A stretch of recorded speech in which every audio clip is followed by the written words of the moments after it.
Scientists believe there's been a decline in species across Queensland's Cape York Peninsula. What they don't know is just how big that decline is. A lack of survey records has prompted a broad-scale research project into the region's biodiversity. The CSIRO has teamed up with traditional owners to start better monitoring animal and plant species in some of the most remote parts of the Cape. Megan Woodward reports.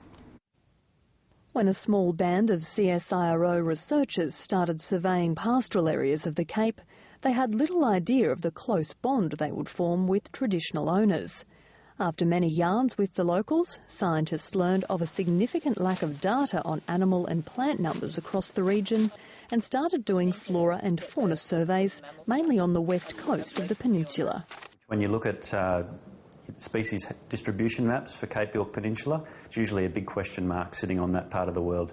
So that's the area we're interested in. Justin Perry has just returned from leading a group through the Arakoon region, setting up 30 monitoring sites with the Southern Wick people. People are very interested in coming out and viewing all the different types of animals that are out there, and it's been a great learning experience for us as Western scientists to learn that the different language names and their importance for the traditional owners up there. So we're interested in birds, frogs, mammals, reptiles, basically anything that we can catch or record, we record while we're out there over a two-week period.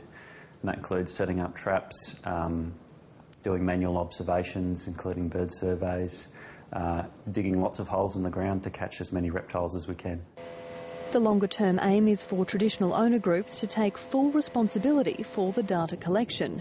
But with such little research done in the Cape, these scientists are only just establishing a baseline for the population numbers of different species.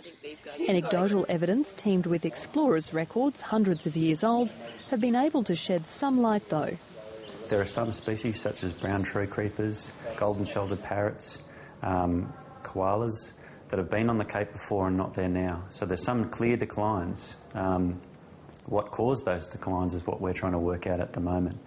One of the main focus areas is looking at the size and severity of fires and the impact they have on mammals. The way fires are managed in the Cape is a combination of traditional and pastoral needs as well as seasonal influences. An area at least the size of Victoria burns across northern Australia every year. And that's an enormous amount of country, and people don't understand the scale of those fires. Scientists say there needs to be more done to encourage better biodiversity in the Cape, to encourage the decline of species to slow down. As a society, do we want to be responsible for the loss of species across the country? It's a pretty glib statistic that's often repeated, but Australia has the most significant mammal extinction record in the world. Like, we're the gold medal winners for losing mammals. So these things we'll never see again. And researchers say while it can be hard for people in bigger, more metropolitan centres to feel any affinity with the extinction of little-known animals in a little-known region, the flow-on effect of losing mammal and other species from anywhere in Australia has the potential to affect everyone. When you think about the one thing, it might not seem all that important, but it's like taking a building block away from a kind of a pile of blocks, and if you pull out the wrong one, the whole system might collapse, and that would be a tragic thing.